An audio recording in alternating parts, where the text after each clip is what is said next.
Next topic is school choice, and we have Jacqueline Pacone.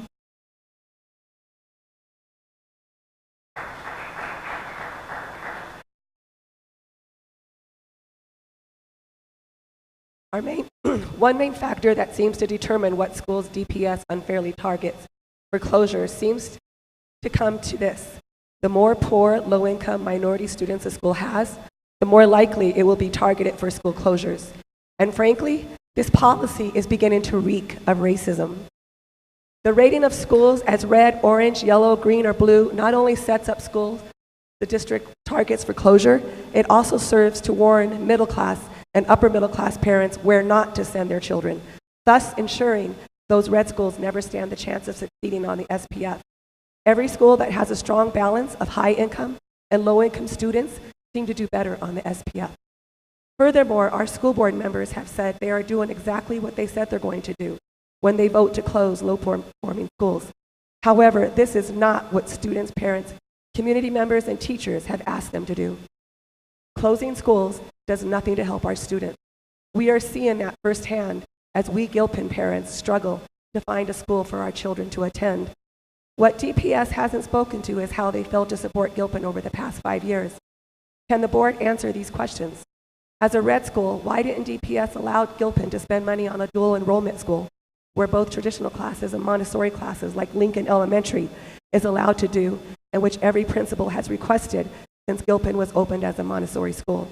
As a red school, why didn't DPS allow Gilpin to spend money to have smaller class sizes with a teacher-student ratio of 15:1 with all-day paras, not counting outside classroom staff?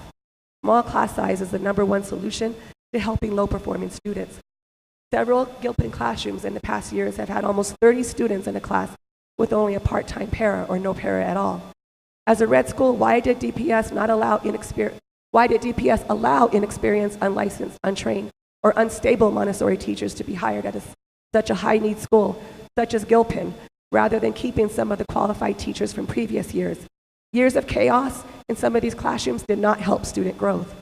As a red school, why did DPS ignore the many pleas from parents over the past few years to help with discipline issues and use money to hire extra support staff to support the whole child? As a red school, why didn't DPS collaborate with Gilpin teachers, parents, and communities to help improve the school and correct every issue at the school that we saw as problems contributing to our red label? As a red school, why didn't DPS recognize the strong growth of the school in such a short, limited time frame? And why didn't DPS honor the school score of 25? We still have no valid explanation as to why this score changed.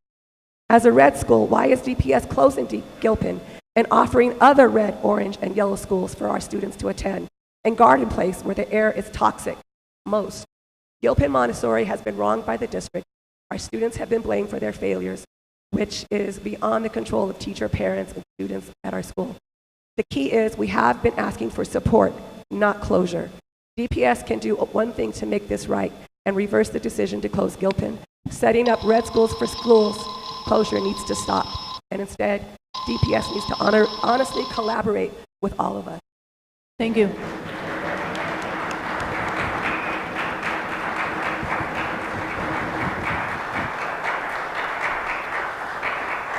Our next speaker is Virginia Delgado.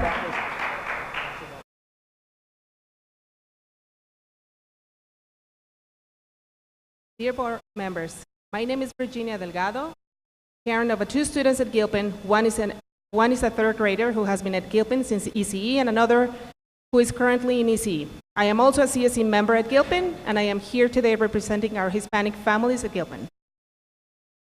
Diversity is one of the strengths that Gilpin has.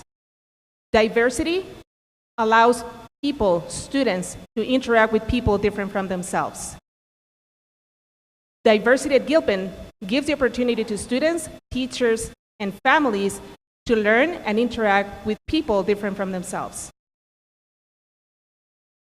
Gilpin is a school that prides themselves on serving a diverse population, especially students with disabilities. It is important for families of this community to have access to these services.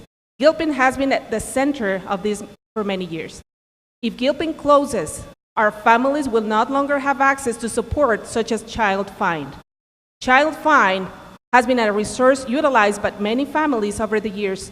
Now, with it gone, we are no longer supporting the whole child. DPS states that one of their core values is students first and has worked hard to promote the whole child initiative.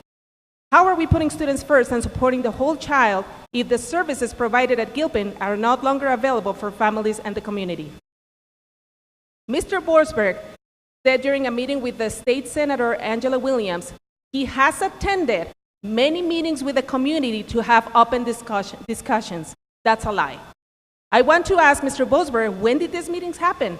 In all 6 years that my student has been at Gilpin, there were only 2 meetings where you came to talk to the community. The first one was December 8th to inform the community that the school was closing. The second meeting was December 16th during town hall to talk about school options for students at Gilpin. No meetings prior to those dates. During a meeting with NAACP, Mr. Borsberg admitted that the community has not been involved in this process. Which one is it? This decision to close Gilpin has been made by one person who is out of touch with the community.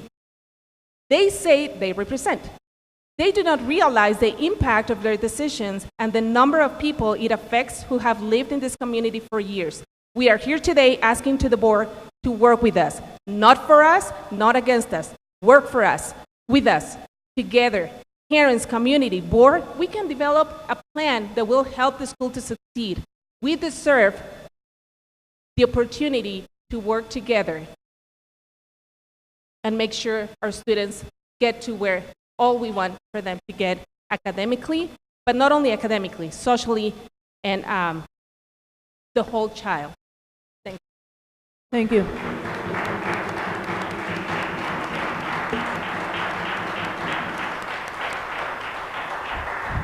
Thank you. Our next topic is cultural sensitivity training. Peyton Browning. Is Peyton here? The next topic is growth versus status. Mary Sam.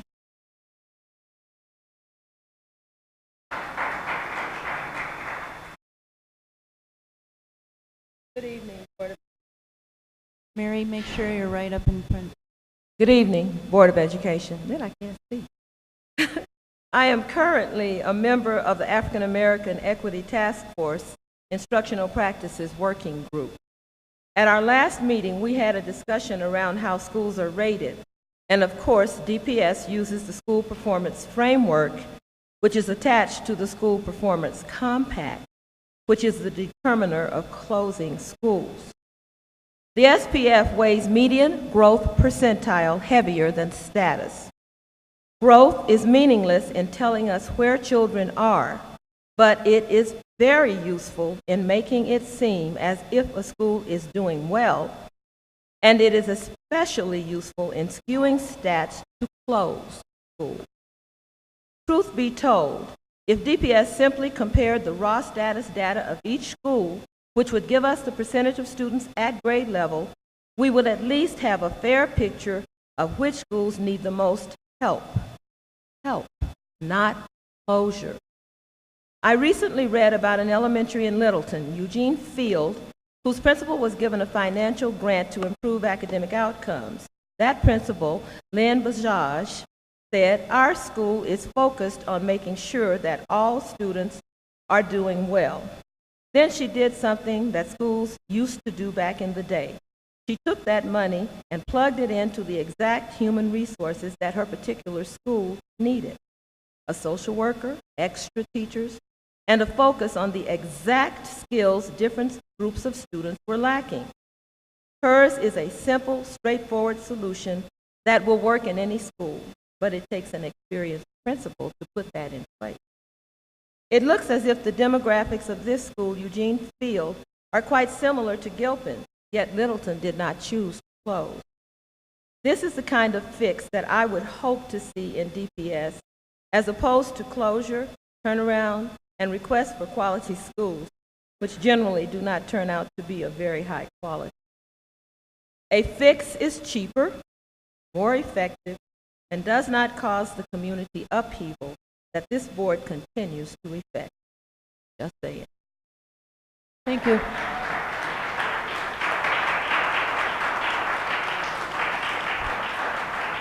Thank you.